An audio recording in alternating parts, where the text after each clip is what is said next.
Algo profundamente perturbador está ocurriendo cerca de Jerusalén, y quienes lo presenciaron todavía no encuentran las palabras para explicarlo. Bajo un calor seco y sofocante, sin una sola gota de lluvia, sin tormenta, sin ninguna alerta de inundación, una corriente de barro negro y espeso habría brotado de pronto desde una grieta cercana al valle de Hinnom, deslizándose entre las rocas como una sombra que avanza sin permiso. No se movía como el agua que todos conocemos. Burbujeaba, formaba espuma y se levantaba en estallidos repentinos, como si algo escondido en lo más hondo de la tierra estuviera respirando lentamente. Y a pocos metros, otras señales empezaron a sumarse. Relatos sobre cámaras antiguas selladas, objetos extraños cubiertos por el polvo de los siglos, rebaños en silencio absoluto sobre las colinas de Judea, e incluso una cruz envuelta en fuego. ¿Es esto solo geología, una coincidencia sin importancia, o es una advertencia que parece resonar directamente desde las páginas de las Escrituras? Quédate conmigo hasta el final, porque cada pieza de esta historia se conecta con la siguiente de una forma que cuesta ignorar. Antes de empezar, deja tu like en este video, escribe en los comentarios lo que piensas, suscríbete al canal, y ahora sí, comencemos. La primera señal se manifestó en un lugar que muchas personas en Jerusalén ya conocían perfectamente por su nombre, el Valle de Hinnom. Este valle nunca ha sido un sitio cualquiera. A lo largo de toda la historia bíblica ha cargado un peso especial, porque suele aparecer ligado a la idea de advertencia, de quebranto y de la necesidad urgente de que las personas se aparten de lo que está mal y vuelvan al camino correcto. Por ese motivo, hasta el más simple de los fenómenos naturales, cuando sucede precisamente allí, parece adquirir un significado mucho más grande del que tendría en cualquier otro rincón del mundo. Y ahora, según los relatos más recientes, algo inusual empezó a llamar la atención justo en ese punto. No fue durante una tormenta, no fue después de un aguacero, fue bajo el calor ardiente del mediodía. No había nubes oscuras sobre la ciudad, no había un diluvio repentino, no había agua bajando con fuerza desde las laderas. El sol seguía golpeando con dureza las piedras milenarias y el suelo se veía completamente reseco. Y sin embargo, cerca de una grieta estrecha próxima al valle de Hinnom, una corriente de barro negro y denso habría comenzado a empujar entre las piedras, avanzando despacio sobre la tierra seca, igual que una mancha oscura que se extiende sin prisa, pero sin pausa sobre el fondo del valle. Al principio, es probable que algunos lo descartaran como simple lodo, como algo sin mayor importancia. Pero quienes se acercaron, describieron la superficie como extrañamente viva. Aquella agua oscura giraba sobre sí misma, formaba espuma y reventaba en pequeñas burbujas, como si una presión venida desde abajo la estuviera empujando hacia arriba a través de la corteza de la tierra. No parecía una corriente normal. No tenía el aspecto del agua acumulada después de la lluvia. Y fue exactamente eso lo que hizo que la gente se detuviera y se quedara mirando sin pestañear. Los especialistas, claro está, pueden señalar causas perfectamente naturales. Podría tratarse de lodo cargado de minerales, de aguas subterráneas atrapadas durante años, de materia orgánica en descomposición, de presión acumulada en el subsuelo, o incluso de un viejo canal de drenaje que, por cambios de temperatura y de presión, terminó empujando hacia la superficie un agua oscura y turbia. Todas esas explicaciones son posibles, y la prudencia siempre es importante. No todo fenómeno extraño debe convertirse de inmediato en un milagro, en una profecía cumplida o en una señal definitiva del fin de los tiempos.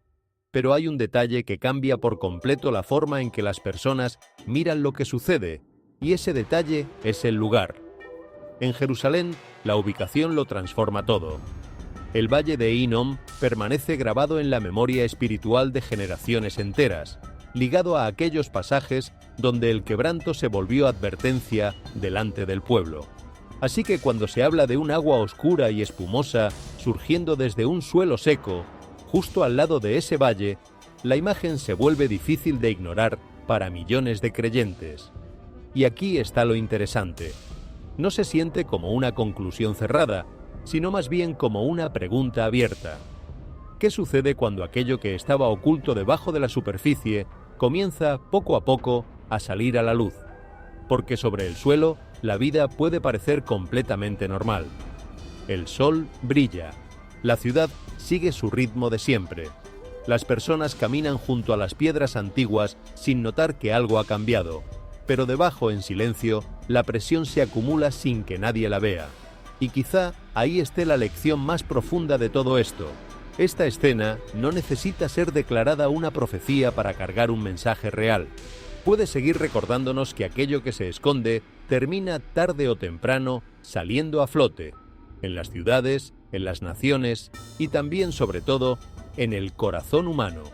El mensaje no es pánico, el mensaje es reflexión, es una invitación a orar, a examinar nuestra propia vida con honestidad y a volver a Dios antes de que la oscuridad que guardamos por dentro termine desbordándose. Y mientras las aguas oscuras del valle de Hinnom todavía inquietaban a muchos, la atención de las personas comenzó a desplazarse hacia otro punto: las antiguas estructuras de piedra cercanas a la vieja Jerusalén. Porque si algo se agitaba debajo del valle, era inevitable preguntarse qué otra cosa podría estar guardada debajo de la ciudad misma. En las construcciones de piedra y en las cámaras subterráneas próximas a la antigua Jerusalén, las personas aseguraron haber visto objetos extraños descansando entre el lodo y la penumbra. Había cofres de madera muy vieja, cajas de almacenamiento ennegrecidas por el paso del tiempo y objetos rodeados por bandas de metal oxidado. Yacían inmóviles dentro de aquellos espacios cerrados, como si llevaran generaciones enteras olvidados por el mundo.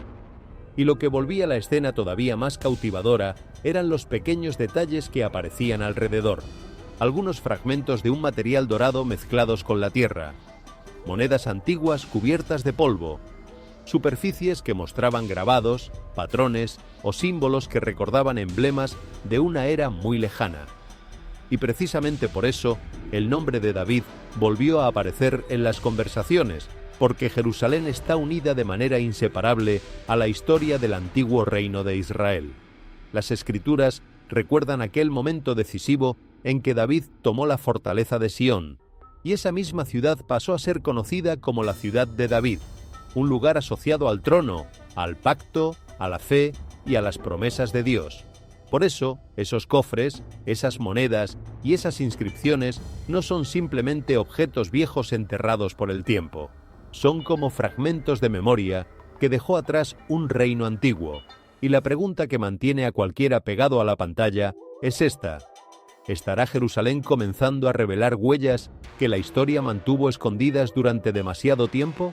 Y mientras los antiguos artefactos bajo la vieja ciudad dejaban perplejos a tantos observadores, otra imagen surgió, esta vez no debajo de la ciudad, sino más allá, sobre las colinas peladas de Judea. Era una escena más callada, más sencilla, pero extrañamente conmovedora. Sobre la meseta de Judea, rebaños de ovejas se desplazaban con lentitud a través de la tierra árida. Las colinas estaban desnudas. Las rocas parecían tan antiguas como el tiempo mismo. El viento soplaba sobre el suelo vacío y las ovejas avanzaban juntas, con la cabeza inclinada hacia abajo, como si toda la escena hubiera sido arrancada directamente de los tiempos bíblicos. No había señales dramáticas en el cielo, no había temblores repentinos, no había multitudes gritando de miedo, solo el movimiento silencioso de un rebaño cruzando un paisaje desolado.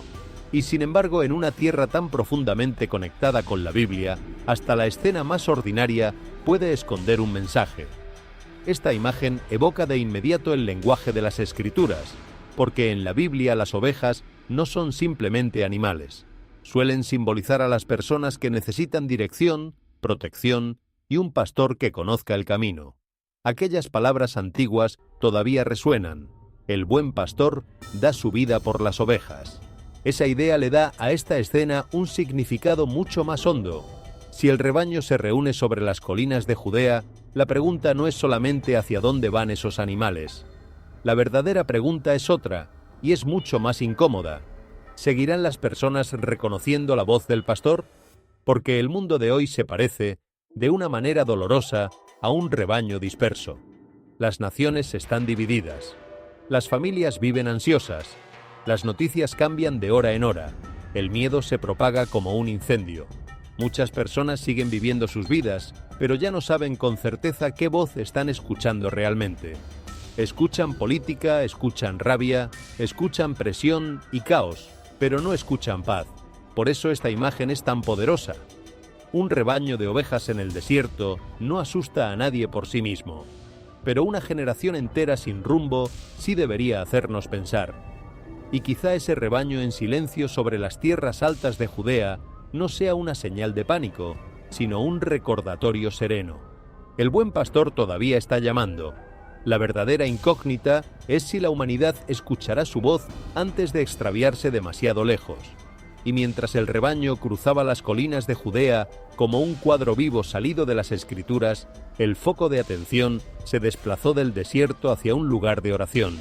Si las ovejas recordaban la voz del pastor, lo que ocurrió a continuación apuntó directamente al símbolo del sacrificio de ese pastor.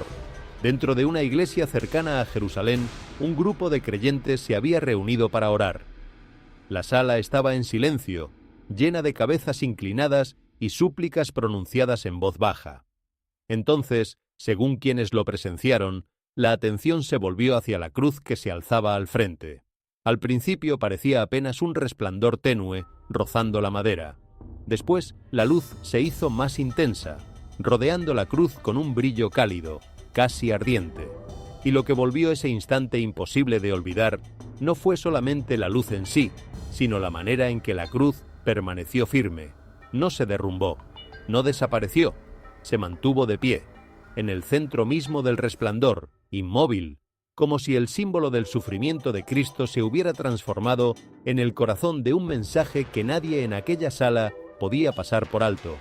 Y luego, según los relatos, la escena se amplió más allá de las paredes de la iglesia.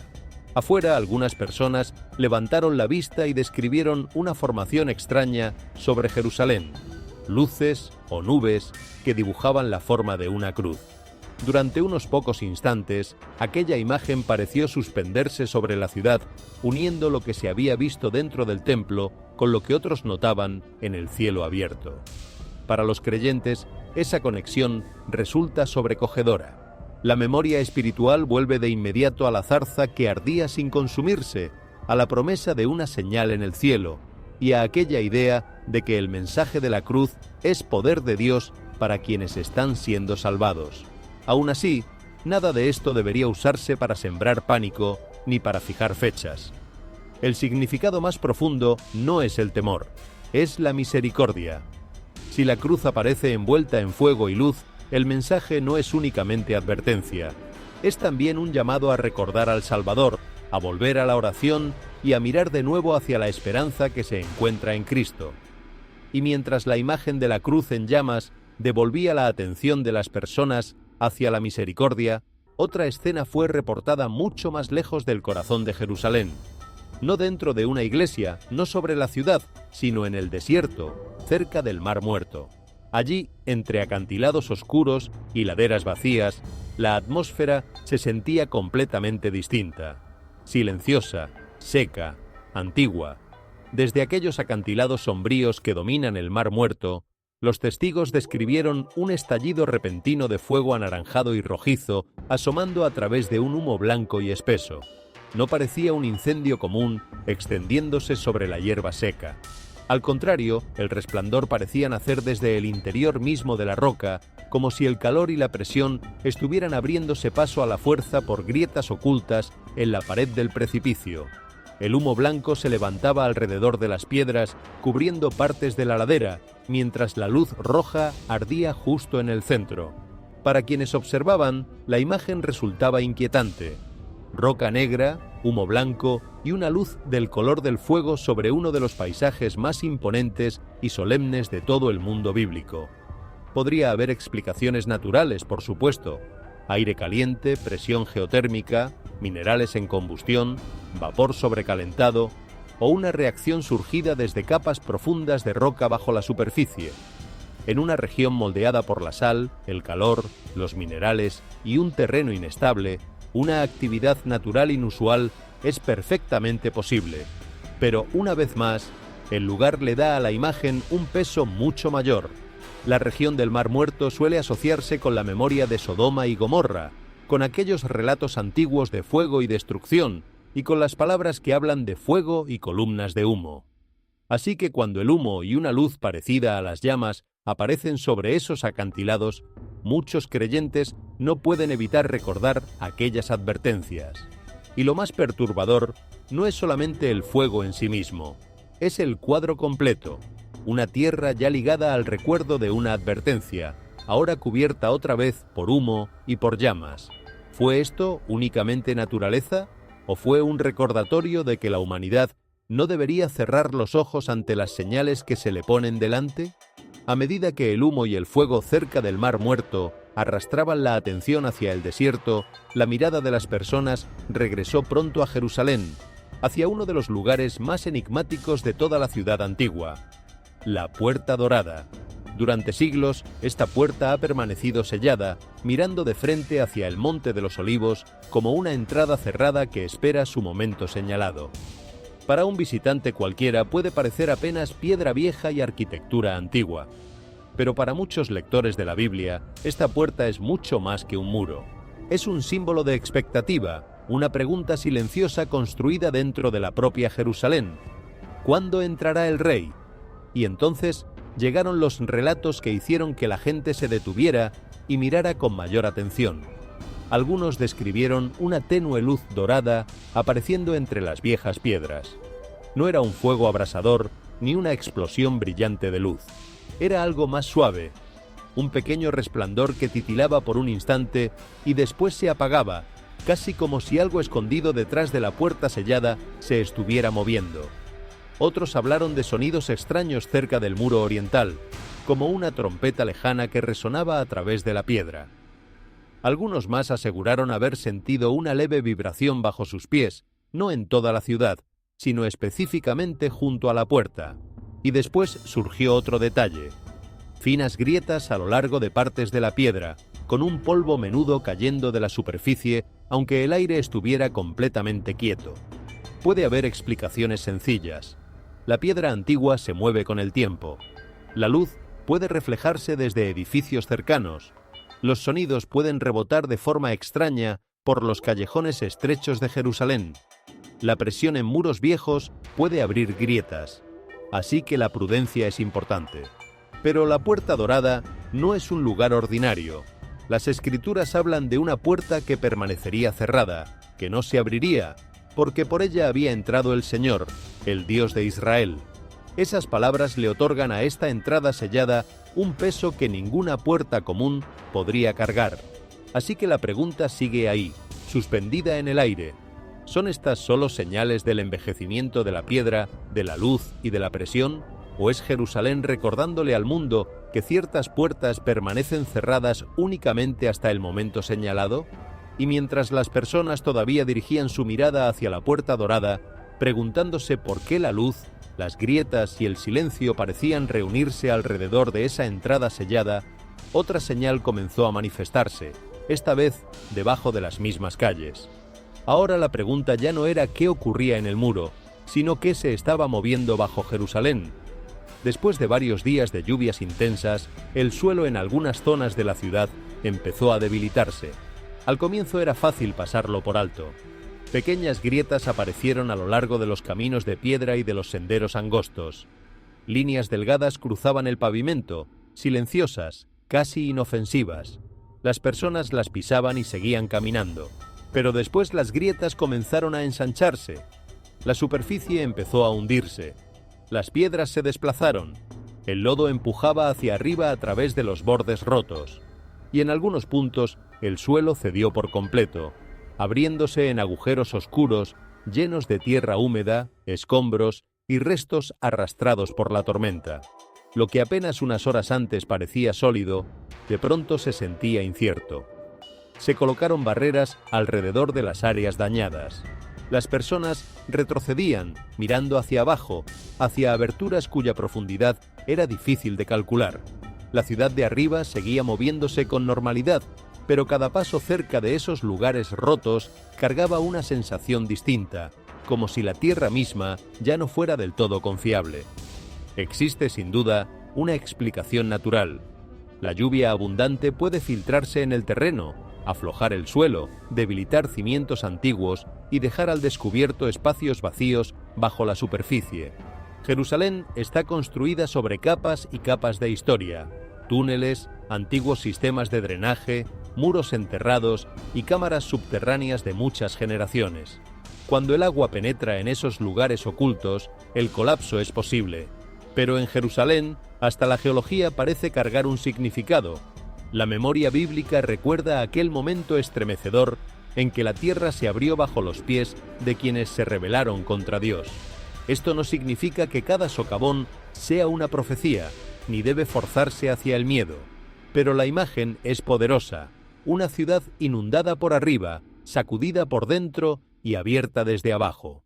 ¿Fue esto solamente lluvia y piedra debilitada? ¿O fue Jerusalén recordándole al mundo que aquello que permanece escondido bajo la superficie terminará, tarde o temprano, siendo revelado?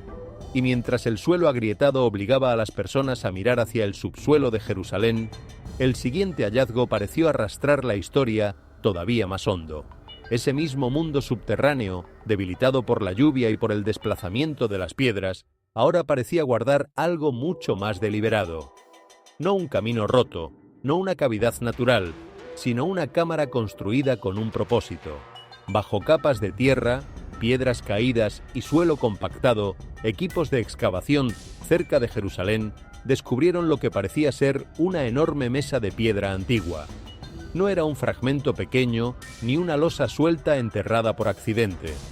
Parecía tallada, pesada, cuidadosamente colocada dentro de una sala subterránea sellada, de pie en el centro mismo, como si todo el espacio hubiera sido organizado alrededor de ella.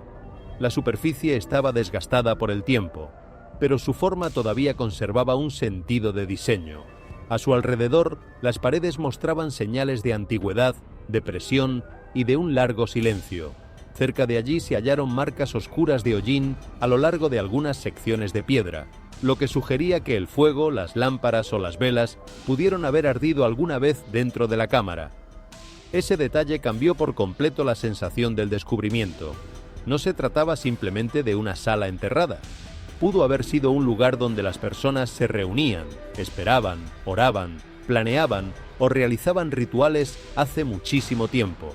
Algunos creen que la mesa pudo haber sido usada para reuniones importantes. Otros la ven como una posible superficie ritual, conectada con ceremonias hoy olvidadas. De cualquier manera, la imagen es poderosa. Una mesa de piedra escondida bajo Jerusalén, sellada en la oscuridad, rodeada por las huellas de un fuego antiguo. Para quienes leen la Biblia, escenas como esta evocan de inmediato las numerosas reuniones sagradas descritas a lo largo de las Escrituras. Altares, mesas, lámparas, ofrendas y lugares donde las personas se presentaban delante de Dios con temor y reverencia. Nadie debería apresurarse a afirmar más de lo que la evidencia muestra. Pero la pregunta sigue pesando en el aire. ¿Por qué fue colocada esta mesa bajo tierra? ¿Por qué fue sellada la sala? ¿Y qué clase de reunión tuvo lugar alguna vez debajo de las piedras de Jerusalén? Y aquí conviene detenerse, porque todas estas señales, vistas en conjunto, nos empujan hacia una reflexión mucho más grande, una que las Escrituras abordan con una claridad sorprendente cuando hablan del fin de esta era y del regreso glorioso de Cristo. El regreso de Cristo no es un detalle secundario de la fe, ni una nota al pie perdida entre páginas de teología. Es uno de los grandes pilares de la esperanza, el momento en que la historia de esta era presente y atribulada alcanza su punto de quiebre definitivo. Cristo vino la primera vez en silencio, envuelto en humildad, nacido en Belén, contemplado por pastores sencillos, oculto a los ojos de los poderosos del mundo. Pero su regreso no será escondido.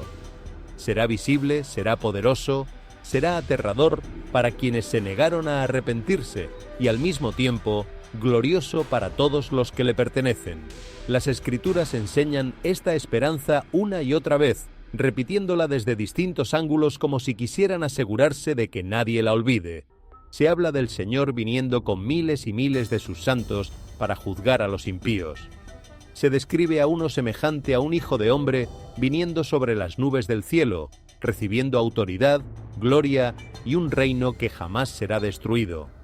El mismo Jesús prometió a sus discípulos que volvería para llevarlos consigo. Después de su ascensión, mensajeros celestiales declararon que ese mismo Jesús, que había sido elevado al cielo, regresaría de la misma manera en que se había ido. Se describe al Señor descendiendo con voz de mando, con la voz del arcángel y con el sonido de la trompeta de Dios. Se advierte que vendrían burladores dispuestos a reírse de la promesa, y sin embargo, el día del Señor llegaría de todas formas. Y al final de todo, las Escrituras se cierran con Cristo diciendo que viene pronto, y con el corazón del pueblo respondiendo: «Ven, Señor». Cuando dirigimos la atención a aquella enseñanza directa de Jesús sobre el fin de la era, encontramos que Él no dejó las cosas en la nebulosa. Habló con una claridad poco común sobre lo que sucedería después de días de aflicción extraordinaria. Jesús dijo que el sol se oscurecería, que la luna no daría su resplandor, que las estrellas caerían y que las potencias de los cielos serían sacudidas. Esto no es simplemente mal clima ni lenguaje simbólico sin peso. Es el desmoronamiento del orden creado tal como la humanidad lo ha conocido siempre. Las luces que marcaban los días, las estaciones y los años dejarán de cumplir su antiguo propósito. Los cielos mismos serán estremecidos, porque el Creador estará entrando abiertamente en la historia, y antes de esa aparición final, Jesús habla de una tribulación profunda. Advierte sobre la abominación de la desolación, una profanación conectada con el espacio sagrado, con la rebelión y con un poder blasfemo. En el primer siglo Jerusalén conoció el horror cuando los ejércitos rodearon y destruyeron la ciudad y el templo. Sin embargo, aquel acontecimiento también señala hacia adelante, hacia una crisis final, cuando el mal se reunirá bajo una última y terrible rebelión contra Dios. Jesús les dice a quienes se encuentren en peligro que huyan, no vuelvan a la casa, no regresen del campo por una capa, corran. La urgencia de esas palabras revela que ninguna posesión, ninguna comodidad, ningún recuerdo y ningún apego terrenal vale tanto como para arriesgar el alma. Esta advertencia no es cobardía, es sabiduría. Jesús conoce la debilidad del ser humano. La noche en que fue arrestado protegió a sus discípulos y abrió un camino para que escaparan, porque ellos todavía no estaban preparados para enfrentar aquella hora. Pedro creía que era fuerte, y sin embargo, bajo la presión, negó conocer al Señor. De la misma forma, la temporada final de engaño y persecución será más intensa de lo que la confianza humana puede soportar. El pueblo de Cristo recibe el mandato de perseverar, pero también el de escuchar atentamente cuando el pastor dice: «Huye». Entonces, en el tiempo señalado, el Hijo del Hombre aparecerá. Vendrá sobre las nubes, con poder y con gran gloria. Las nubes no son únicamente una imagen hermosa. A lo largo de las Escrituras están conectadas con la majestad y con la ira de Dios. En el monte la oscuridad y la nube rodearon la montaña sagrada.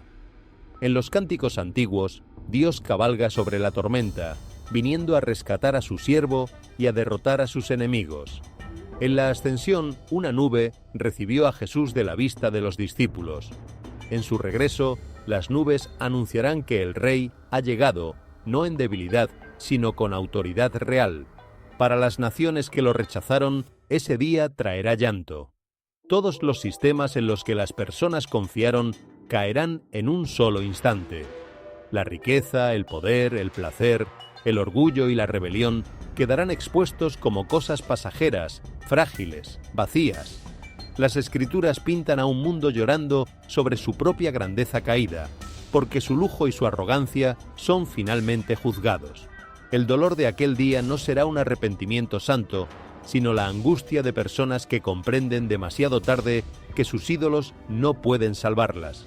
Por eso la respuesta sabia es llorar por el pecado ahora, mientras la misericordia todavía se ofrece, y correr hacia Cristo antes de que la puerta se cierre. Pero para los creyentes, el regreso de Cristo no es terror, sino rescate. Se nos dice que Él enviará a sus mensajeros y reunirá a sus escogidos desde los cuatro vientos, desde los extremos de la tierra hasta los extremos del cielo. El Señor no olvida a su pueblo. No abandona al perseguido, al cansado, al escondido, ni al débil. El mismo Salvador que murió por su amada vendrá para reunirla consigo. Se nos asegura que los que murieron en Cristo resucitarán primero y que quienes estén vivos serán arrebatados para encontrarse con el Señor en el aire. La promesa central es a la vez sencilla y abrumadora. Estaremos con el Señor para siempre. Ese es el deseo más profundo detrás de toda la redención. Dios no se limita a salvar a las personas del castigo. Las salva para una comunión eterna consigo mismo. Una y otra vez, las Escrituras repiten esa misma idea. Ellos serán mi pueblo, y yo seré su Dios. Se nos muestra la morada de Dios con la humanidad, cada lágrima enjugada, la muerte eliminada, el luto terminado y el dolor desaparecido para siempre. El regreso de Cristo trae juicio, sí, pero también abre la puerta a unos cielos nuevos y a una tierra nueva, el hogar de la justicia. ¿Cómo deberían entonces prepararse las personas? Primero confiando en Cristo ahora, porque el día de su aparición pondrá fin a la era de la invitación abierta.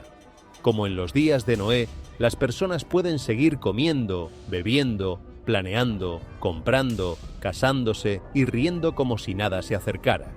Pero el diluvio llegó y la puerta se cerró. El llamado de hoy es apartarse de los ídolos y volverse al Dios vivo, esperando desde el cielo a su Hijo, el único que rescata de la ira venidera. La salvación no se gana con pánico, ni con predicciones, ni con esfuerzo religioso. Se recibe por la fe en Jesucristo, quien murió por los pecados y resucitó. Segundo, orando para que su reino venga. Cuando los creyentes piden que el reino de Dios se manifieste y que su voluntad se haga en la tierra como en el cielo, están orando por el reinado final de Dios. La oración de un corazón que anhela el regreso de Cristo no debería resultarle extraña a nadie que sepa que este mundo está quebrado y que solo Cristo puede hacer nuevas todas las cosas. Tercero, viviendo en santidad. Si los cielos y la tierra serán estremecidos, ¿qué clase de personas deberíamos ser? La respuesta es clara: personas santas y piadosas. Quienes esperan ver a Cristo no deberían hacer las paces con los pecados que Él viene a destruir. La avaricia, la lujuria, el orgullo, el odio, la idolatría y la incredulidad pertenecen a la era vieja que se desvanece. La esperanza de su aparición purifica el corazón y llama a los creyentes a darle muerte al pecado. Cuarto, proclamando el mensaje.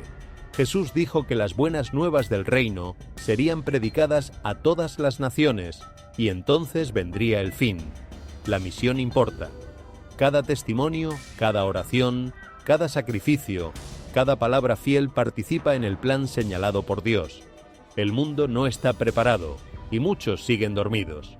El amor advierte, el amor habla, el amor señala hacia Cristo.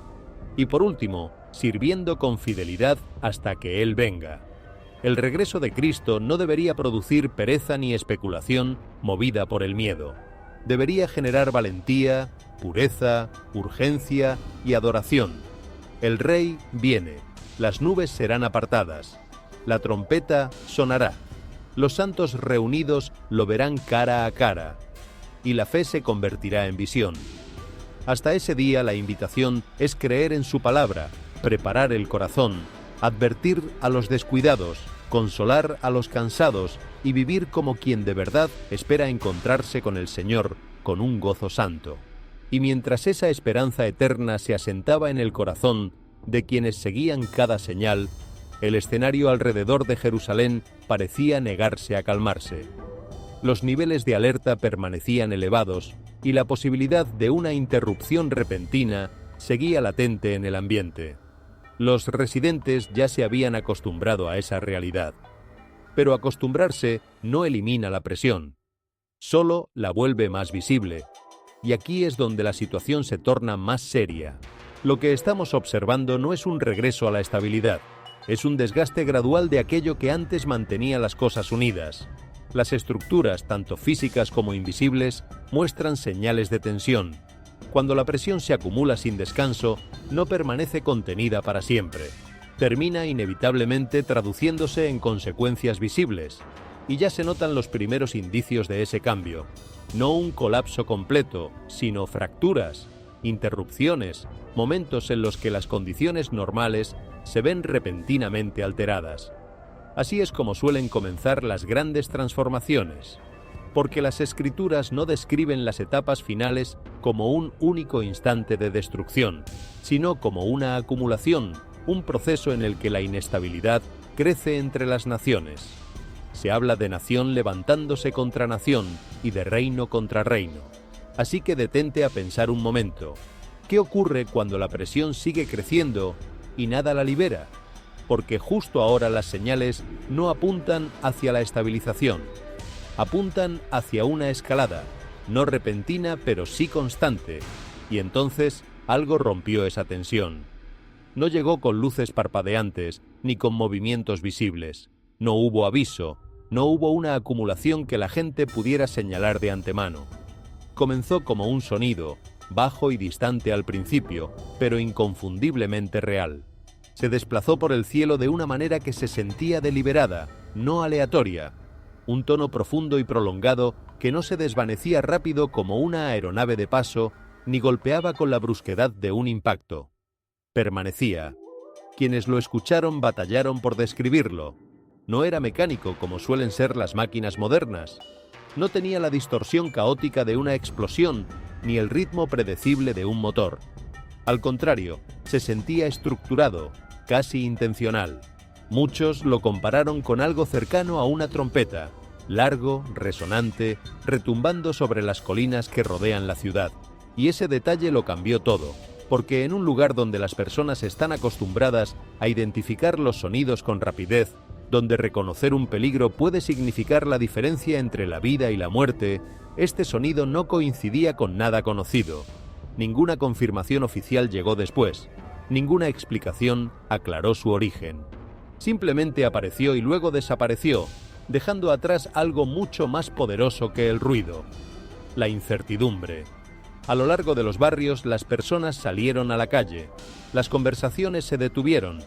Los teléfonos se levantaron hacia el cielo, grabando, aunque no hubiera nada que ver. La ausencia de una causa visible solo profundizó el desasosiego. Sonido sin fuente, señal sin origen. Y Jerusalén no fue el único lugar donde se reportaron experiencias semejantes. En los últimos años, sonidos extraños en el cielo, descritos muchas veces como gemidos metálicos, bocinas distantes o vibraciones atmosféricas, han sido reportados en distintas partes del mundo.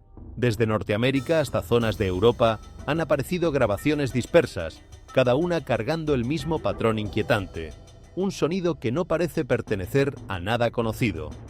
La mayoría de las explicaciones apuntan hacia cambios de presión atmosférica, ecos industriales o interferencias mecánicas lejanas. Y, sin embargo, esas explicaciones a menudo no logran encajar del todo con lo que los testigos describen, porque esto no se trata únicamente de lo que se escucha, se trata de cómo se siente. En Jerusalén, esa sensación fue inmediata. Una ciudad que ya vive al borde no ignora algo así. Cuando la tensión es alta, la mente busca un significado. Y cuando ese significado no aparece, el peso de lo desconocido se vuelve todavía más difícil de soportar. Las escrituras hablan de una trompeta que sonará, y para muchos esa imagen surgió casi de forma instintiva, no como una declaración, sino como una pregunta. Porque a lo largo de toda la Biblia, el sonido de una trompeta jamás es algo casual. Marca un momento, una transición, una señal de que algo está a punto de cambiar. Nadie afirma tener certeza. Nadie puede señalar una causa clara. Pero el momento, el lugar y la naturaleza del sonido obligaron a las personas a detenerse, porque en una ciudad donde cada señal parece cargar un significado, hasta un solo sonido puede transformar la atmósfera entera. Así que la pregunta permanece: ¿qué fue exactamente lo que se escuchó aquel día?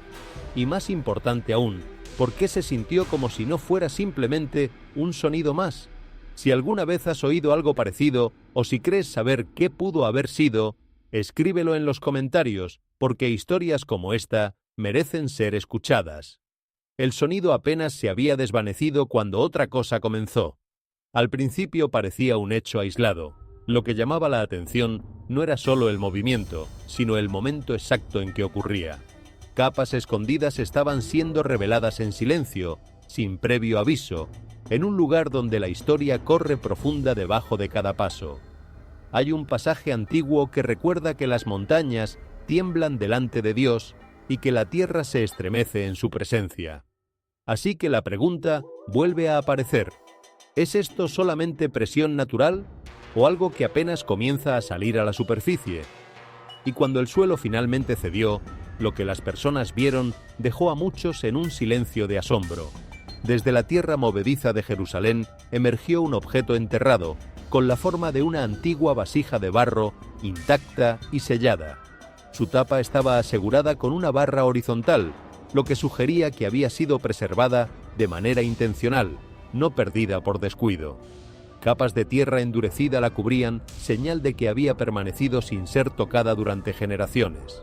Cuando fue abierta con cuidado, en su interior se hallaron fragmentos que parecían manuscritos antiguos, junto a pequeños objetos que asemejaban ornamentos o piezas de valor. Nada parecía colocado al azar. Todo parecía dispuesto con propósito. Para muchos, el descubrimiento cargó de inmediato un significado más profundo. Las escrituras hablan de palabras selladas en un libro hasta el tiempo del fin. La idea de algo escrito, sellado y revelado más tarde ha sido durante mucho tiempo parte de la imaginación bíblica. Habla no solo de preservación, sino de tiempos, de cosas escondidas hasta el momento exacto en que están destinadas a ser comprendidas. Al mismo tiempo, la presencia de objetos de valor dentro de la vasija llevó a otros a reflexionar sobre aquella enseñanza que dice que donde está tu tesoro, allí estará también tu corazón. En el mundo de hoy, donde la incertidumbre económica y el aumento del costo de la vida afectan la rutina diaria, ese mensaje se siente cercano. Las personas se preguntan qué tiene verdadero valor, qué debería conservarse, protegerse o confiarse cuando todo a su alrededor parece inestable. Algunos lo ven como un simple hallazgo arqueológico. Otros perciben una conexión simbólica entre el pasado y el presente, entre advertencias preservadas y realidades actuales. En una ciudad donde la fe y la vida diaria están tan profundamente entrelazadas, hasta un solo objeto puede levantar preguntas que van mucho más allá de la historia. Así que, la incógnita permanece. ¿Fue esta vasija simplemente escondida por el tiempo o revelada justo en el momento en que su significado más importa? Lo que surgió a continuación no fue solo valioso, sino también profundamente significativo. No lejos del lugar donde se halló la vasija sellada, una pequeña grieta apareció a lo largo de la ladera rocosa cercana a Jerusalén. No formaba parte de ninguna excavación planeada. El suelo simplemente se había desplazado lo suficiente para revelar lo que había permanecido escondido durante generaciones. En su interior, una cueva estrecha mostró una escena que hizo más lento cada movimiento. Se descubrió un cuerpo humano en posición fetal, con las manos levantadas como si cubriera el rostro. El cuerpo estaba envuelto en cuerdas viejas y endurecidas, lo que indicaba que aquello no era un suceso reciente. No había señales de perturbación, ningún indicio de que el sitio hubiera sido excavado antes. Todo parecía quieto, preservado más que olvidado. Y lo más impactante era la condición de la piedra cercana al cuerpo, porque sobre ella había un mensaje grabado. En la piedra había una sola palabra: juicio, sin nombre, sin explicación, solo una palabra colocada en una posición imposible de pasar por alto. Las escrituras recuerdan que está establecido que el ser humano muera una sola vez, y que después de eso viene el juicio. Esas palabras hablan de algo final, algo inevitable, que no depende del tiempo ni del lugar, sino que alcanza a toda vida. Para muchos, este descubrimiento se siente menos como un hallazgo histórico y más como un espejo. En la vida diaria las personas ya enfrentan presión, costos que suben, incertidumbre, conflictos. Las decisiones cargan más peso, las consecuencias se sienten más cercanas. La idea del juicio deja de ser distante o abstracta, se vuelve personal, atada a las elecciones, a las acciones y a la dirección que cada uno toma. Algunos lo ven como un momento arqueológico poco común, otros lo ven como un recordatorio, callado pero directo, de que lo que se hace en secreto no siempre permanece escondido. Así que la pregunta persiste: ¿es esto simplemente un fragmento del pasado o un mensaje que todavía habla al presente? Lo que vino después no llamó la atención por su movimiento, sino por su quietud, algo cuidadosamente sellado y luego silenciosamente descubierto. Durante trabajos de restauración en una sección antigua cercana a Jerusalén, los obreros reportaron un espacio hueco debajo de una capa de piedra. No formaba parte de ninguna estructura conocida. A medida que la superficie se despejaba con cuidado, se reveló una cámara subterránea sellada, intacta, cerrada y sin perturbar. En su interior, el espacio era sencillo, casi deliberado en su diseño. En el centro descansaba una estructura de piedra tallada que recordaba a un antiguo lugar de sepultura. No había marcas elaboradas, ni decoración, solo forma y disposición. Detalles sutiles comenzaron a destacarse. Restos de patrones en el suelo y pequeños canales sugerían que la zona pudo haber sostenido vida vegetal alguna vez, formando lo que parecía un pequeño jardín cerrado. Nada en su interior parecía caótico ni accidental. La disposición se sentía intencional, preservada en lugar de abandonada. La cámara misma no mostraba señales de colapso ni de intrusión, como si hubiera sido cerrada con la expectativa de que permaneciera escondida. Las Escrituras recuerdan que en el lugar donde Cristo fue crucificado había un jardín, y en el jardín un sepulcro nuevo. La descripción es sencilla y a la vez específica, uniendo un lugar de sepultura con un jardín que lo rodea, un detalle que ha cargado significado durante siglos. Para muchos, esta conexión no se trata de confirmación, sino de alineación. En una ciudad donde la historia y la fe están tan profundamente entrelazadas, hasta un parecido parcial puede despertar una reflexión más honda. La vida, la muerte y la renovación son temas que se extienden mucho más allá del pasado. Moldean la forma en que las personas comprenden el presente.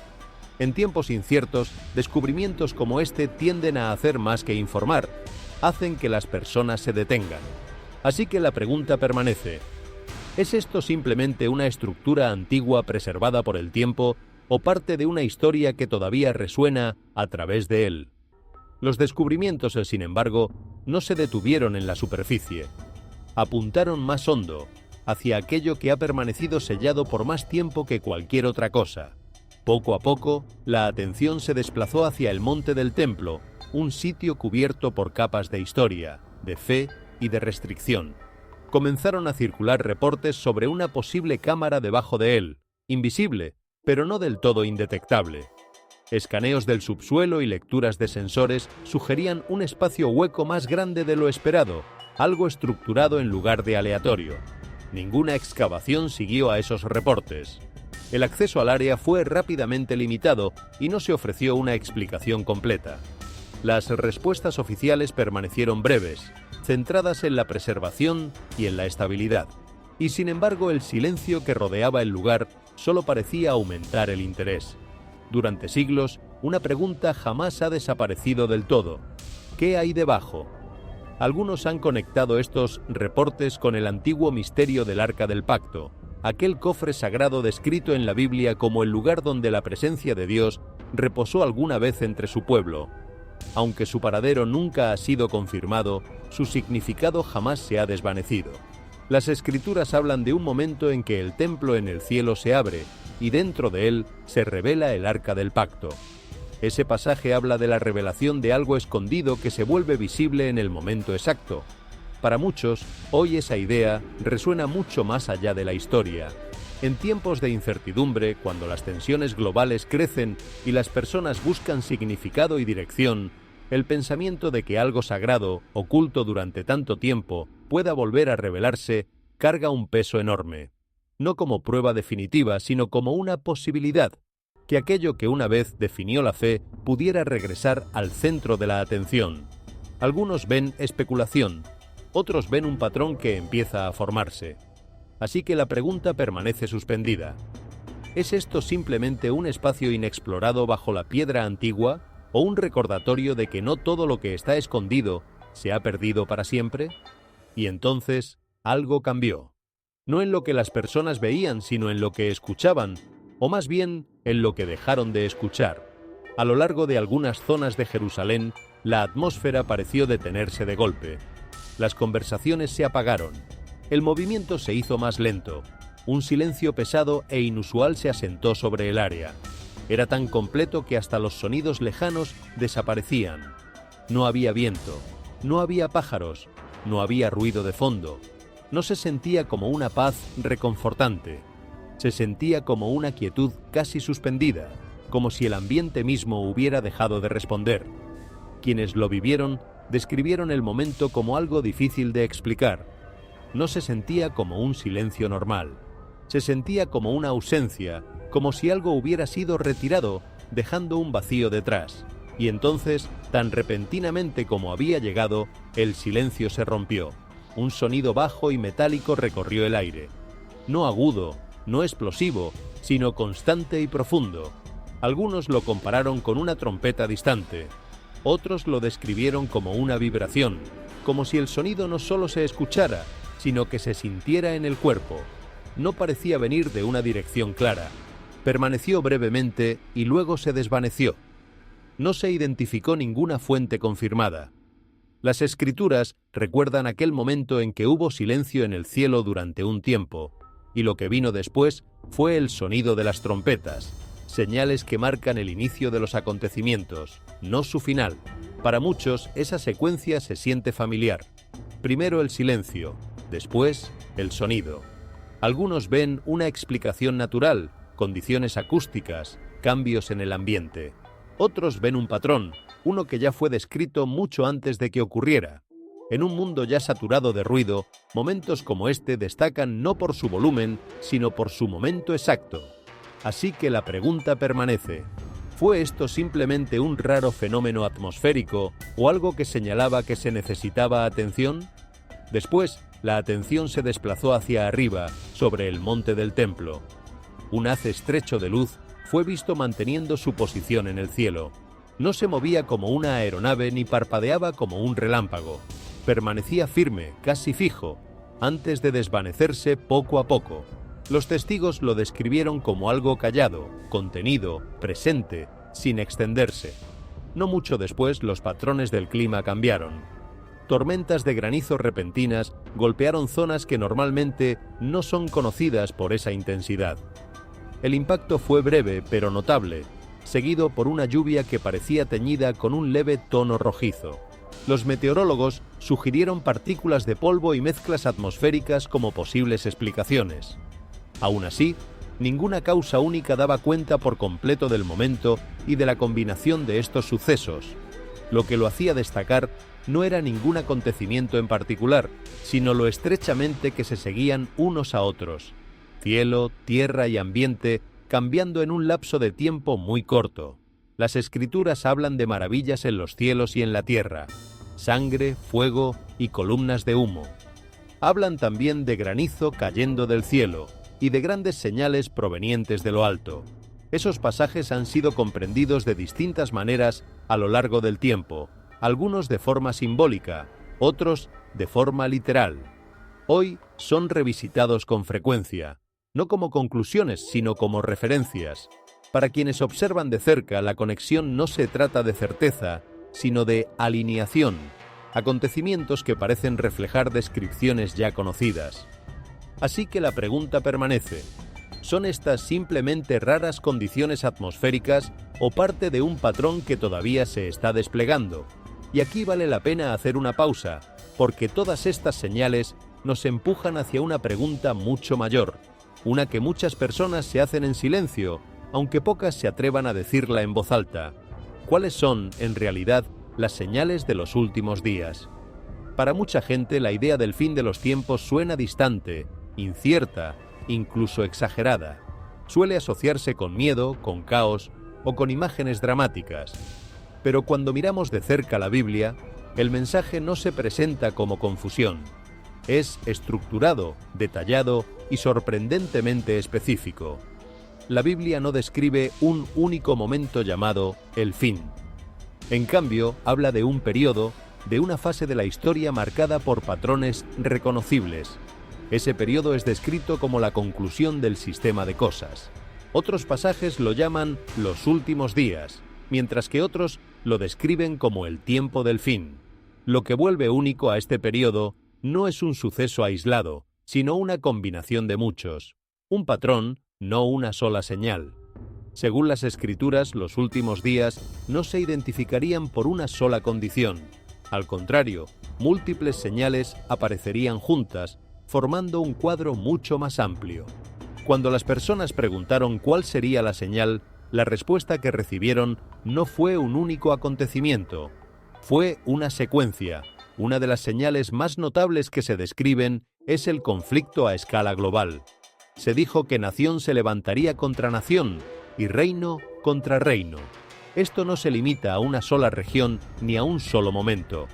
Sugiere conflictos repetidos y extendidos que afectarían a muchas partes del mundo. Junto a la guerra, la Biblia también habla de escasez, de carencias de alimento que afectarían a grandes poblaciones. Se menciona la falta de alimento y se describe de manera simbólica la escasez que golpearía a sociedades enteras. Luego están los terremotos, ocurriendo en un lugar tras otro. No incidentes aislados, sino eventos frecuentes que aumentan en impacto y en visibilidad. Y más allá de los desastres físicos, la Biblia también menciona la enfermedad. Habla de pestilencias, de males extendidos que afectan a las poblaciones de maneras que alteran la vida normal. Pero las señales no son únicamente externas. Algunos de los indicadores más importantes descritos en la Biblia tienen que ver con el comportamiento humano. Se describe a las personas de los últimos días como ingratas, desleales, sin dominio propio, amantes de los placeres más que amantes de Dios. Estos no son rasgos raros ni excepcionales. Se presentan como actitudes generalizadas que moldean a toda la sociedad. La Biblia también menciona una ruptura en las relaciones familiares. Dice que las personas no tendrían afecto natural y describe un quiebre en los vínculos más básicos del corazón humano. Y esto es lo que vuelve la descripción tan inquietante.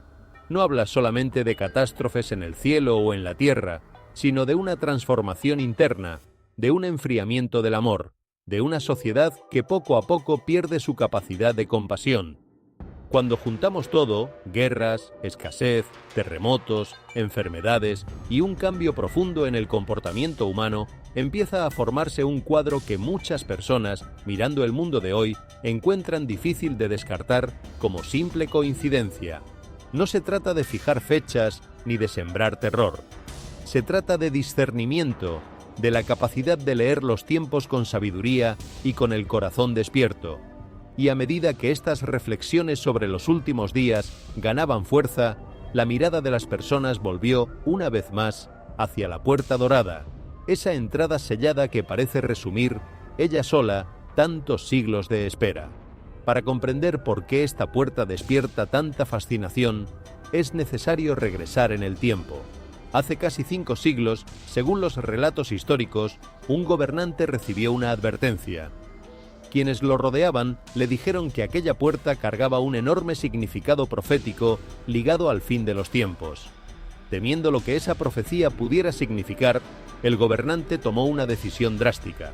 Ordenó que la puerta dorada fuera sellada de manera permanente, con la esperanza de cerrar, junto con la entrada, también la profecía misma. Pero el misterio que rodea a esta puerta no se quedó solamente sobre la superficie. Décadas después ocurrió algo inesperado que transformó por completo la conversación. Un arqueólogo exploraba cerca del muro oriental de Jerusalén cuando fuertes lluvias golpearon la zona. A medida que el agua corría a través de los antiguos senderos de piedra, la erosión dejó al descubierto, por un breve instante, algo escondido bajo la superficie: las huellas de otra puerta, enterrada debajo de la puerta dorada visible. Durante un momento la historia misma pareció abrirse.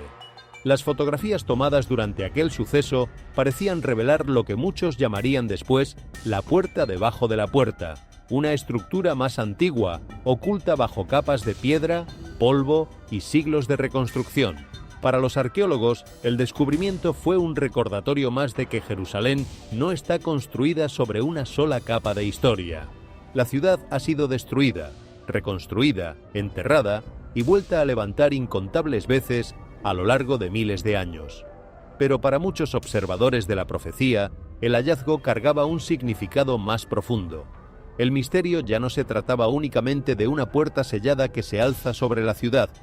Pasó a tratarse de lo que todavía podría existir debajo de ella: cámaras escondidas, entradas enterradas, senderos olvidados, sellados por el tiempo mismo. La narrativa se desplazó de pronto de las señales de la superficie hacia la posibilidad de que Jerusalén todavía guarde secretos bajo tierra que aún no han sido completamente descubiertos. Y esa idea sigue fascinando a personas de todo el mundo, porque si una puerta antigua permaneció escondida debajo de otra durante siglos, ¿qué más podría estar esperando debajo de las piedras de Jerusalén? ¿Qué otras piezas de historia, de profecía o de estructuras olvidadas permanecen enterradas bajo la ciudad, aguardando el momento exacto para emerger de nuevo hacia la luz? Durante más de 5 siglos, la Puerta Dorada de Jerusalén ha permanecido sellada en silencio.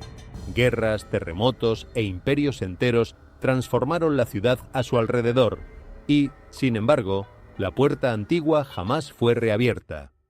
Con el paso del tiempo se convirtió en algo más que una estructura histórica. Para muchos creyentes se transformó en un símbolo ligado a la profecía bíblica y al futuro de Jerusalén misma. Pero recientemente, reportes inusuales en torno a la puerta comenzaron a captar una atención creciente. Algunos testigos locales y observadores en línea describieron actividad extraña cerca del muro oriental: pequeños temblores, grietas en la piedra cercana y polvo cayendo de secciones que habían parecido estables durante siglos. Otros reportaron sentir vibraciones sutiles debajo del área, mientras unos pocos describieron sonidos rítmicos o una presión que parecía venir desde abajo de las antiguas piedras.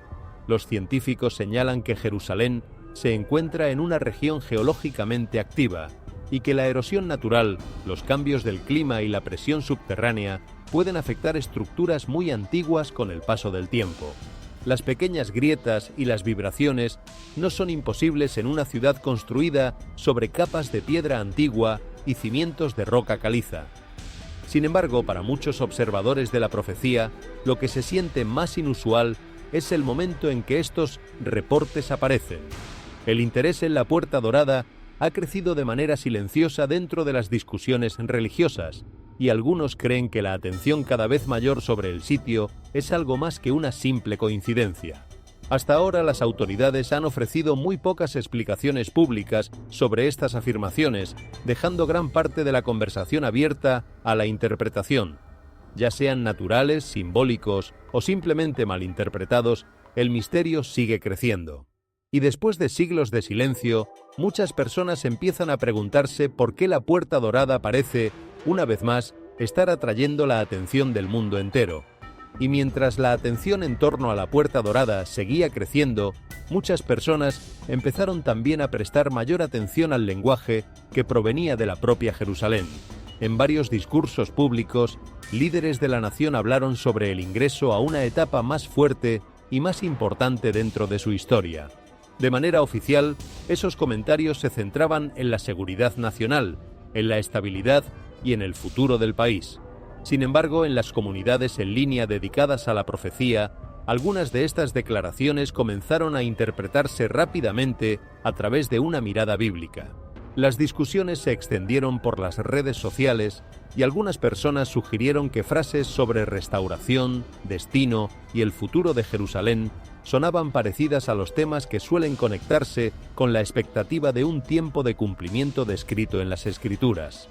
Al mismo tiempo, no ha existido ninguna declaración oficial que vincule los acontecimientos políticos con un cumplimiento profético, y muchas de esas interpretaciones permanecen completamente en el terreno de la especulación. Los historiadores y los analistas políticos suelen recordar que Jerusalén siempre ha cargado un significado simbólico muy profundo, lo cual hace que ciertos discursos o ciertos momentos históricos sean observados de maneras muy distintas según quien los escuche. Aún así, la conexión creciente entre la política, las discusiones sobre profecía y la ciudad de Jerusalén continúa captando la atención global, porque a lo largo de la historia, las palabras pronunciadas en Jerusalén rara vez han sido vistas como algo ordinario durante mucho tiempo. Y entonces, cuando la atención parecía concentrarse en las palabras y en los símbolos, algo mucho más físico, mucho más urgente, comenzó a desarrollarse dentro de la propia ciudad antigua. Llegó el reporte de humo elevándose desde el interior de una iglesia dentro de la ciudad vieja. Después, otro. Y después, otro más. En un lapso de tiempo muy corto se detectaron incendios en múltiples lugares de culto, sitios separados, esparcidos a través de una de las zonas más significativas, histórica y espiritualmente, de todo el mundo. Esto no fue un único incidente extendiéndose hacia afuera. Fueron varios, comenzando casi al mismo tiempo. Los equipos de emergencia se movilizaron con rapidez. Los senderos estrechos de piedra, la arquitectura antigua y los alrededores densamente construidos dificultaban el acceso. Pero los incendios fueron contenidos antes de que pudieran convertirse en algo mucho más grave. En la superficie todo parecía bajo control, eficiente, manejado, pero la verdadera preocupación no era el daño, era el patrón. Cada incendio parecía comenzar sin un detonante claro. No se reportaron fallas eléctricas confirmadas en aquel momento. No hubo actividad de relámpagos en la zona. No surgió evidencia inmediata que apuntara a una causa externa directa. Los incendios aparecieron de pronto, casi como si múltiples puntos hubieran sido activados al mismo tiempo. Y ese detalle lo cambió todo, porque un solo incendio puede explicarse. Los accidentes ocurren, los sistemas fallan, pero múltiples incendios comenzando en diferentes iglesias dentro del mismo lapso de tiempo, sin una causa compartida, son mucho más difíciles de descartar. Los investigadores comenzaron a examinar posibles explicaciones. Algunos señalaron la infraestructura envejecida, pues muchas de estas iglesias tienen siglos de antigüedad, con sistemas eléctricos superpuestos a lo largo del tiempo. Otros consideraron factores ambientales, pero ninguna de estas explicaciones daba cuenta por completo del momento ni de la distribución de los incidentes.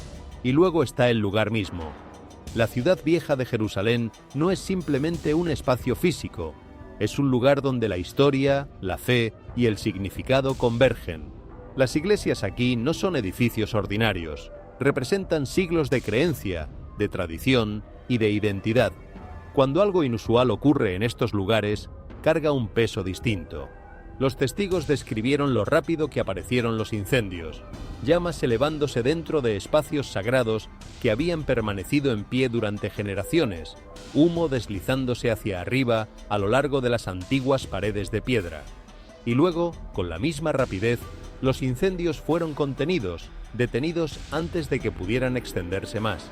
Aquello creó un contraste sobrecogedor, ignición repentina, contención veloz, una breve interrupción que dejó atrás preguntas mucho más profundas. No hubo una sola explicación que conectara todos los acontecimientos. No hubo una secuencia clara que uniera un lugar con otro. Solo un patrón que, visto en conjunto, se sentía sincronizado, no necesariamente por diseño, sino por el momento exacto en que ocurría. Y en un lugar como Jerusalén, el momento importa. Porque cuando múltiples sucesos inusuales comienzan a alinearse, un sonido inexplicable seguido por incendios dentro de sitios sagrados, cambia la forma en que las personas interpretan lo que están presenciando. De manera individual, cada momento puede tener explicación. Juntos, comienzan a formar algo mucho más difícil de ignorar. Los incendios no se extendieron ampliamente, no causaron pérdidas a gran escala, pero eso no fue lo que los volvió significativos. Lo que importaba era dónde ocurrieron y cuántos comenzaron al mismo tiempo. Al mismo tiempo que el humo se desvanecía, nubes oscuras se reunieron con rapidez sobre Jerusalén, mucho más densas de lo que la temporada normalmente sugeriría. Al principio parecía un cambio común en el clima, algo que la gente de la ciudad ha visto incontables veces. Pero en cuestión de instantes, la lluvia se intensificó muchísimo más allá de lo esperado. No caía con suavidad. Caía a torrentes. Cortinas de agua descendían sobre las antiguas superficies de piedra, golpeando los tejados, los muros y los senderos estrechos con una fuerza que se sentía repentina y abrumadora. En pocos minutos, el agua comenzó a acumularse a lo largo de la explanada abierta cerca del muro occidental, una zona construida con piedra que ha sido testigo de siglos de historia, pero esta vez se veía diferente. El agua no simplemente se asentaba, se extendía con rapidez, corriendo sobre el suelo y llenando los espacios poco profundos entre las piedras. Comenzaron a formarse reflejos, imágenes distorsionadas y temblorosas de las estructuras circundantes. Las luces de fuentes cercanas titilaban sobre la superficie mojada, creando un efecto visual que se sentía casi irreal. Ya no era solo lluvia, era una escena. Los muros antiguos parecían desplazarse en los reflejos, movimiento donde no había ninguno, luz curvándose de maneras que volvían lo familiar en algo extraño. Las personas que se encontraban en la explanada se vieron rodeadas por una versión espejada de la realidad, una que se sentía ligeramente fuera de lugar, ligeramente distorsionada. Y con ese cambio, algo más se transformó. La atmósfera. Lo que había sido un momento normal se volvió rápidamente pesado. Las conversaciones se silenciaron. El movimiento se hizo lento. No hubo pánico, no hubo una huida repentina, pero sí una conciencia compartida de que algo se sentía diferente. El aire cargaba un peso que antes no estaba. Es difícil de explicar, pero fácil de reconocer. Una tensión sutil, la sensación de que aquello no era simplemente clima, porque el momento importa. La lluvia no llegó aislada, siguió a acontecimientos que ya habían perturbado a la ciudad. Y cuando los sucesos comienzan a apilarse uno tras otro, cada uno distinto pero conectado por el momento, la mente humana empieza a buscar patrones. Sonido en el cielo, fuego en la tierra, ahora agua desde lo alto. Cada elemento por sí solo puede explicarse, pero juntos comienzan a formar otra cosa, una secuencia que se siente intencional, aunque no pueda identificarse una causa clara. La lluvia continuó por un tiempo, y luego, poco a poco, se calmó. El agua permaneció, dejando atrás reflejos que se desvanecían lentamente mientras la superficie se secaba. La explanada regresó a su estado familiar. El movimiento se reanudó. Las conversaciones volvieron, pero algo persistió, porque una vez que un momento transforma la atmósfera, ésta no regresa del todo a lo que era antes. El recuerdo permanece, la sensación se queda apenas debajo de la superficie, y en un lugar como Jerusalén, donde la historia y el significado siempre están cerca, hasta un suceso tan simple como la lluvia puede adquirir un peso distinto cuando llega en el momento exacto. Si estás siguiendo esto de cerca, tómate un segundo para dejar tu like en el video y suscribirte al canal, para que no te pierdas lo que viene a continuación. Una luz blanca y brillante apareció en un instante, sin acumulación, sin sonido, sin movimiento visible que la anunciara. En un momento el cielo sobre Jerusalén permanecía sin cambios. Al siguiente un destello concentrado surgió sobre uno de los lugares más sensibles y espiritualmente significativos del mundo, el monte del templo. La intensidad fue inconfundible. Los testigos describieron un estallido agudo y enfocado de luz, no extendido como un relámpago, no dejando una estela como un meteoro. No hubo un trazo cruzando el cielo, solo una presencia limpia y definida que se sostuvo por un breve momento antes de desaparecer tan repentinamente como había llegado. Y después, nada. Esa desaparición súbita volvió el momento aún más perturbador. Los testigos reportaron la presencia de figuras luminosas con apariencia humana posicionadas sobre el monte del templo, que parecían moverse de manera controlada y fluida, casi como si se deslizaran o flotaran dentro de la propia luz. El movimiento no era mecánico y no se parecía a ninguna aeronave ni a ningún dispositivo aéreo conocido. Al contrario, se describió como suave, ingrávido y silencioso. Las figuras no estaban definidas con nitidez, pero su estructura era reconocible. Formas erguidas, siluetas extendidas que recordaban a unas alas y un tenue resplandor a su alrededor que daba la impresión de seres más que de objetos. La luz no solo las revelaba, parecía ser parte de ellas. La duración de la aparición fue extremadamente breve. Ningún material verificado ha confirmado el suceso. Ningún radar ni sensor ha registrado un movimiento aéreo que corresponda a estas descripciones. todo el relato se sostiene únicamente sobre la observación humana. Sin embargo, la similitud entre múltiples testimonios añade peso al reporte. Personas situadas en distintas posiciones describieron los mismos elementos centrales: figuras en el cielo, un movimiento que recordaba al vuelo, una presencia que parecía deliberada, no aleatoria.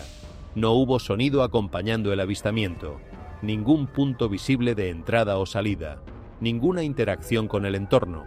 Las figuras aparecieron, se movieron brevemente por el cielo y luego desaparecieron junto con la luz.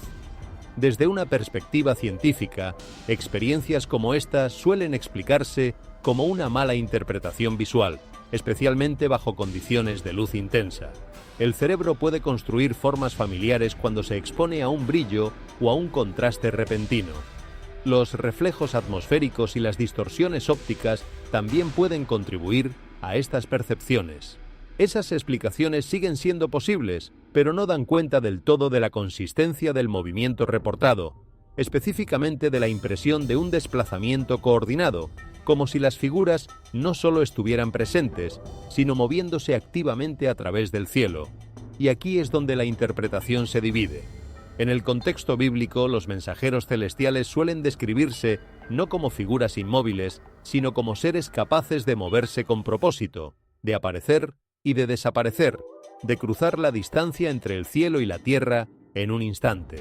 Para los creyentes, la imagen evoca de inmediato aquellos relatos en los que mensajeros de luz aparecieron en momentos decisivos de la historia sagrada, anunciando, advirtiendo, protegiendo, marcando el inicio de algo nuevo. Para los escépticos, se trata de un truco de la mente bajo presión, de un efecto óptico amplificado por la expectativa, y quizá esa misma división sea, en sí misma, parte de la señal, porque a lo largo de la historia, lo que para unos es evidencia, para otros es ilusión, y la frontera entre ambas cosas suele depender de aquello que el corazón ya estaba dispuesto a creer. Así que la pregunta vuelve a quedar suspendida en el aire. ¿Fue esto un fenómeno óptico bajo una luz extrema o un breve recordatorio de que el cielo y la tierra están separados por un velo mucho más delgado de lo que solemos imaginar? Y mientras esa pregunta todavía resonaba, otra capa de la historia comenzó a desplegarse, no en el cielo, sino en el sueño de miles de personas alrededor del mundo. A medida que el interés en Jerusalén seguía creciendo, otro patrón extraño comenzó a esparcirse por las redes sociales y por los foros dedicados a la profecía. Personas de distintos países y de orígenes muy diferentes reportaron haber tenido sueños parecidos, todos conectados con la puerta oriental. Muchos describieron haber visto a una figura vestida de blanco de pie cerca de la entrada sellada, seguida por una sola palabra repetida: abre. Algunos aseguraron que los sueños se sintieron inusualmente vívidos y cargados de emoción, mientras que otros creen que tal vez simplemente reflejaban el creciente enfoque global sobre Jerusalén y sobre la profecía bíblica.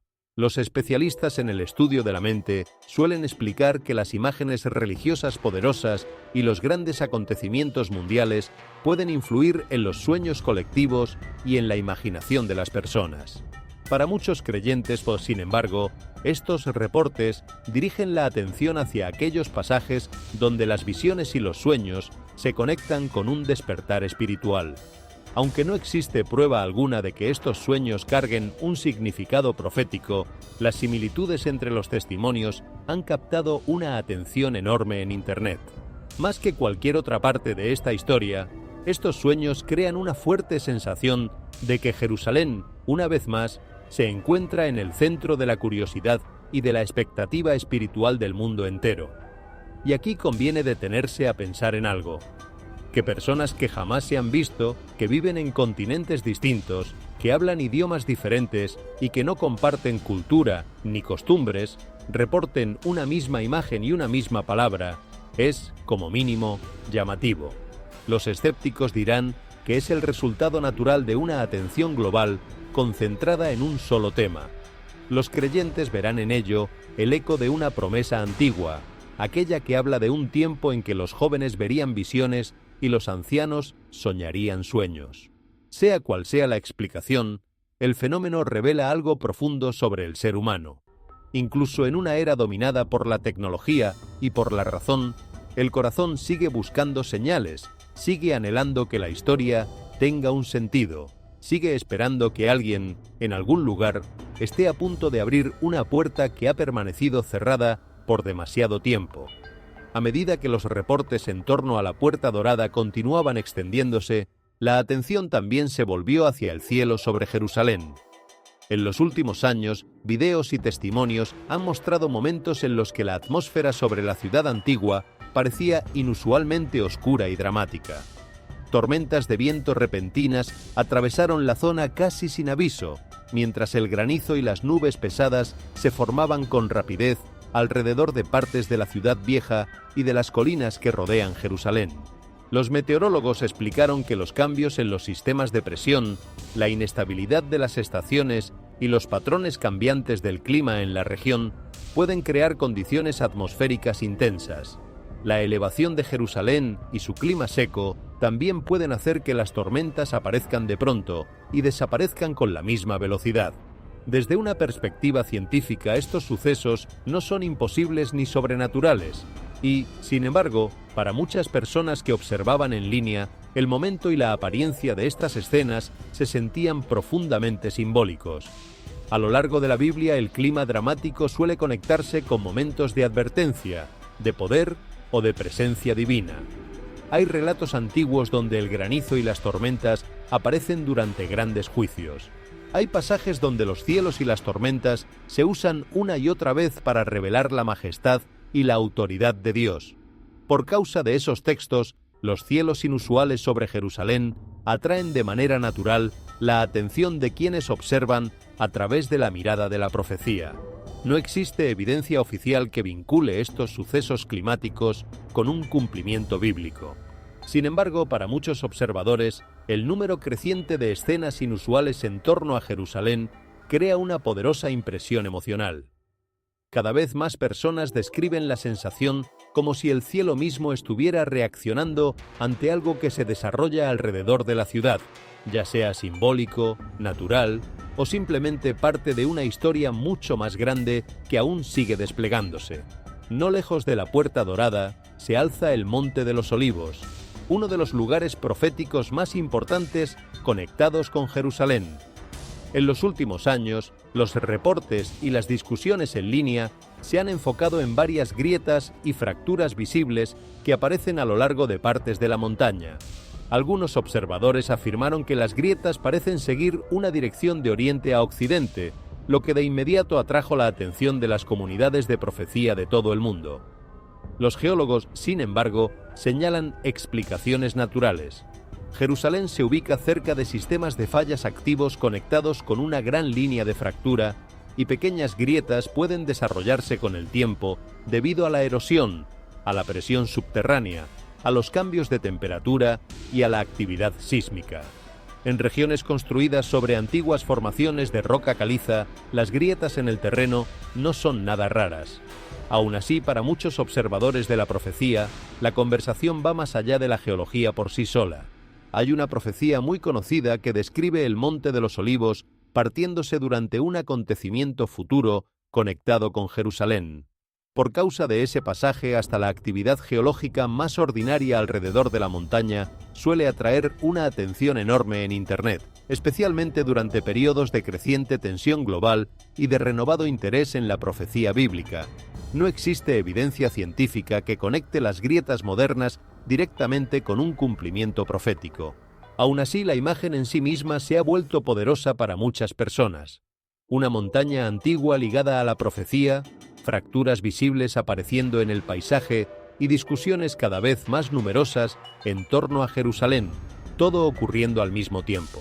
Esa combinación de geología, momento y simbolismo bíblico es lo que continúa alimentando la fascinación que rodea hoy al Monte de los Olivos. A medida que la atención permanecía fija en Jerusalén y en el Monte de los Olivos, muchas personas también comenzaron a notar un patrón global más amplio. En los últimos años, los terremotos han aparecido uno tras otro en distintas partes del mundo. Algunos provocaron grandes destrucciones, mientras que otros fueron más pequeños, pero igualmente sumaron a la creciente sensación de que la inestabilidad global estaba en aumento. Las discusiones en línea se enfocaron rápidamente en lo que muchos describieron como un marco de tiempo comprimido.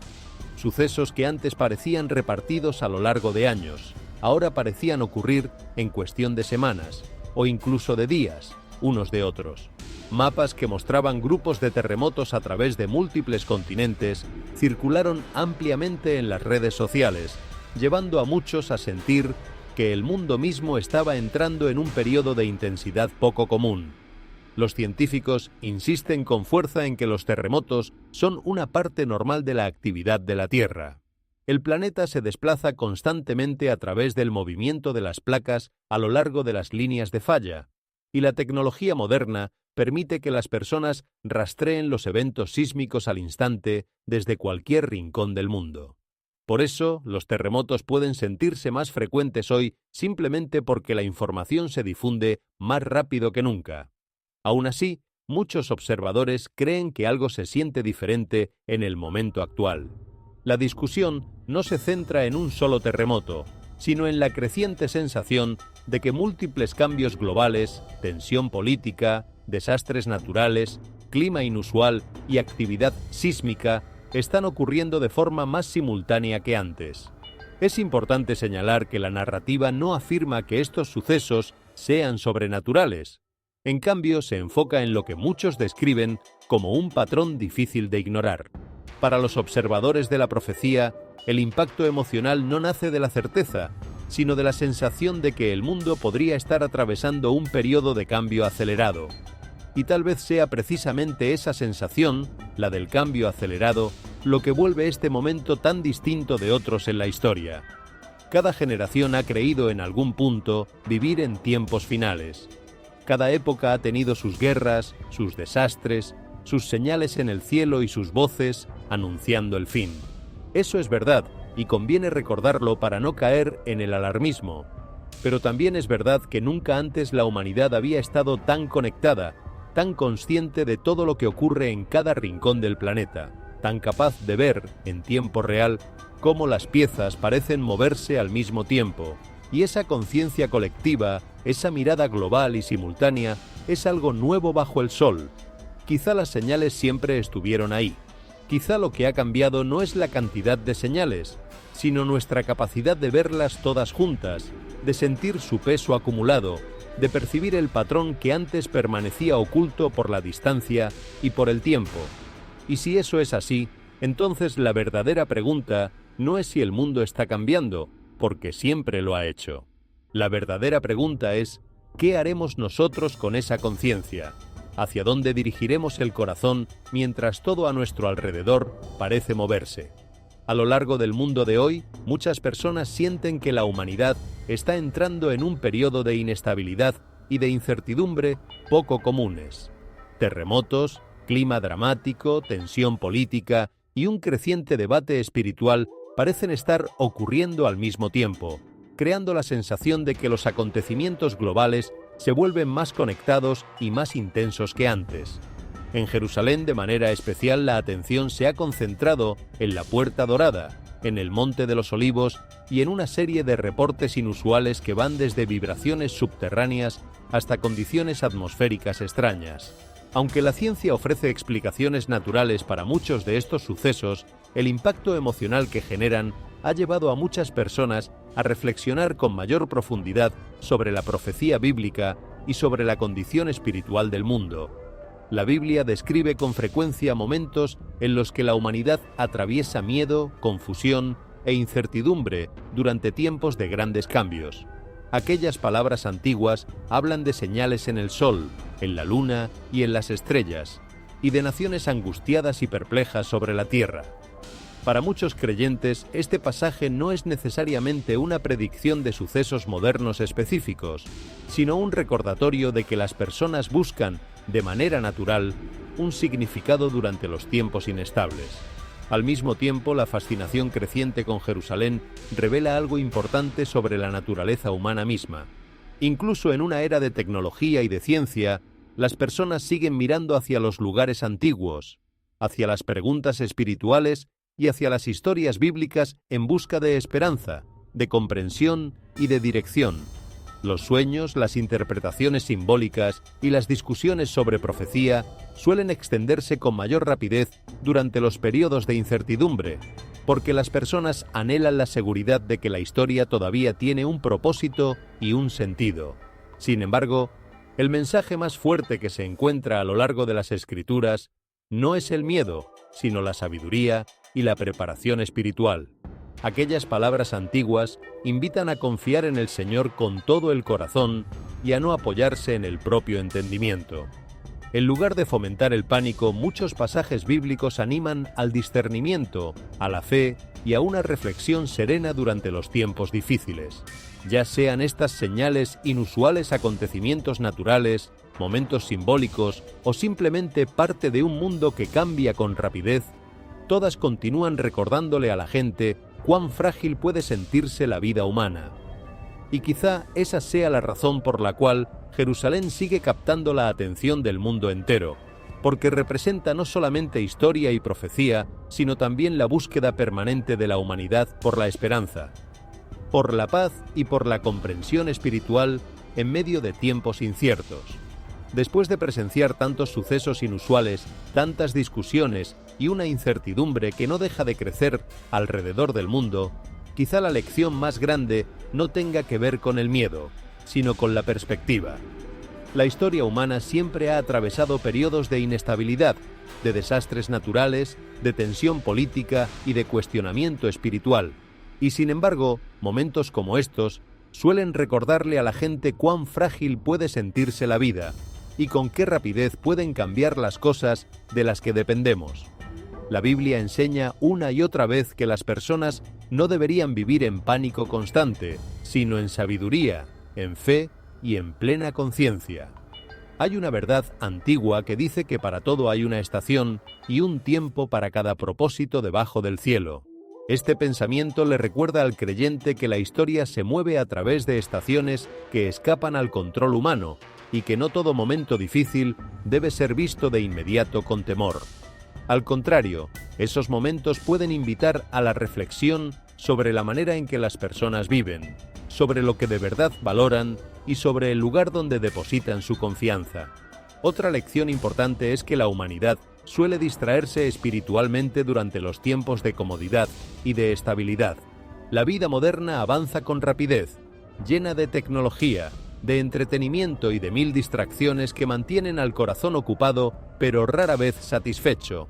Y es precisamente cuando todo parece tranquilo, cuando nada parece exigir nuestra atención, que con mayor facilidad olvidamos las preguntas más profundas.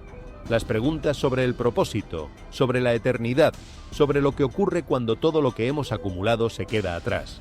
Por eso, en cierto sentido, los tiempos de sacudida tienen una extraña misericordia escondida en su interior. Despiertan, sacuden la modorra del alma, nos obligan a levantar la mirada de lo inmediato y a recordar que somos peregrinos, no residentes permanentes de este mundo que pasa. Piensa por un momento en lo que significa realmente vivir despierto. No vivir con ansiedad, revisando cada noticia con el corazón encogido. No vivir contando señales como quien cuenta los días que faltan para una catástrofe. Vivir despierto es algo mucho más sereno y mucho más fuerte. Es vivir cada día sabiendo que tiene valor, que las decisiones importan, que las relaciones que cultivamos y las palabras que pronunciamos dejan una huella. Es amar a las personas que tenemos cerca como si cada encuentro pudiera ser el último, porque en verdad nunca sabemos cuál lo será.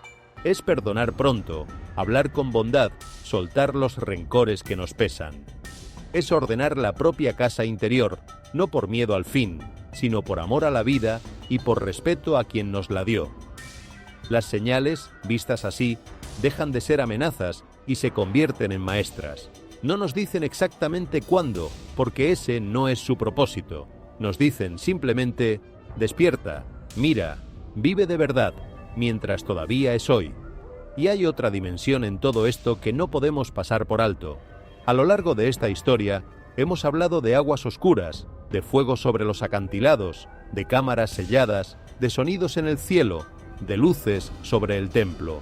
Pero todas esas imágenes externas, por impresionantes que sean, apuntan en realidad hacia algo interno, porque el corazón humano también tiene su valle de Hinnom, sus aguas que burbujean en secreto, sus cámaras selladas donde guardamos lo que no queremos mirar.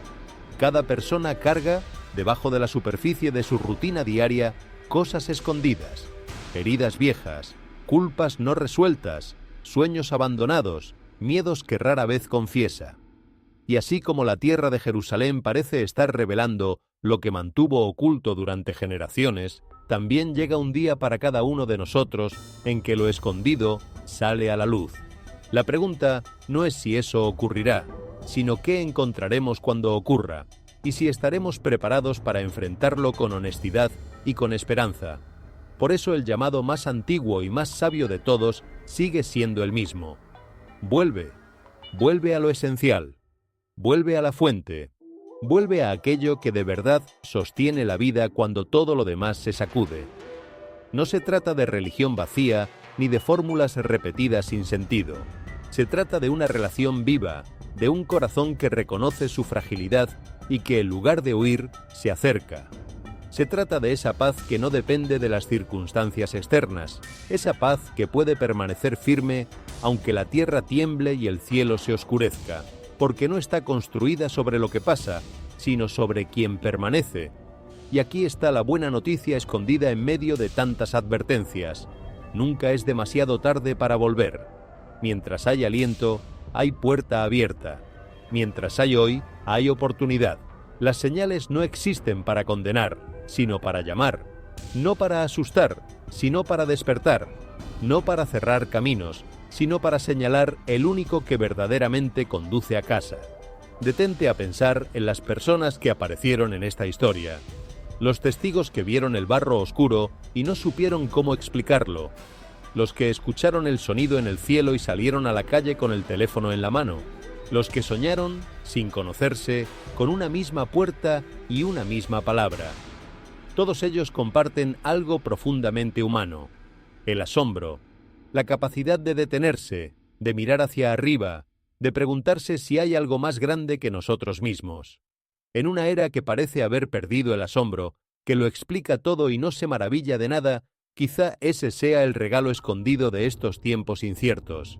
Nos devuelven la capacidad de preguntarnos. Y la pregunta, cuando es honesta, ya es el comienzo de un camino, porque quien pregunta de verdad está dispuesto a escuchar, y quien escucha está cerca de encontrar. Las respuestas no llegan a los corazones cerrados, sino a los corazones que se atreven a quedarse en silencio el tiempo suficiente para oír. Mira también la ciudad misma, Jerusalén, en el centro de todo. No es casualidad que tantas miradas converjan allí. A lo largo de milenios, esa ciudad ha sido destruida y reconstruida, conquistada y liberada, llorada y celebrada. Ha visto pasar imperios que se creían eternos y que hoy son apenas polvo en los libros de historia. Y, sin embargo, ahí sigue, en pie, como un testigo terco de que la historia no avanza al azar, sino hacia algo. Jerusalén es, en cierto sentido, un espejo del alma humana, un lugar donde lo más sagrado y lo más quebrado conviven, donde la promesa y el dolor se cruzan en cada esquina, donde lo antiguo y lo nuevo se tocan. Por eso sus piedras hablan, por eso sus puertas selladas inquietan, por eso, cuando algo se mueve allí, el mundo entero levanta la cabeza. No porque las piedras tengan poder en sí mismas, sino porque señalan más allá de ellas, hacia una historia que todavía no termina, hacia un capítulo final que muchos esperan y que nadie puede apresurar ni detener. Y mientras ese capítulo permanece sellado, como la propia puerta dorada, nosotros vivimos en el tiempo intermedio, en el ahora. Y el ahora es lo único que de verdad poseemos. No el ayer, que ya se fue, no el mañana, que nadie tiene garantizado, solo el hoy. Y la sabiduría más antigua del mundo no consiste en descifrar fechas ni en calcular el momento exacto del fin, sino en aprender a habitar bien el presente, en vivir con propósito, en amar sin reservas, en perdonar sin demora, en buscar la verdad sin miedo, en cuidar a los demás como quisiéramos ser cuidados. en sembrar bondad incluso cuando el mundo parece endurecerse. Porque al final, cuando todas las señales se hayan cumplido o desvanecido, lo que quedará no serán los titulares, ni los videos, ni las teorías, sino la clase de personas en que nos hayamos convertido, y el amor que hayamos dado o negado a lo largo del camino.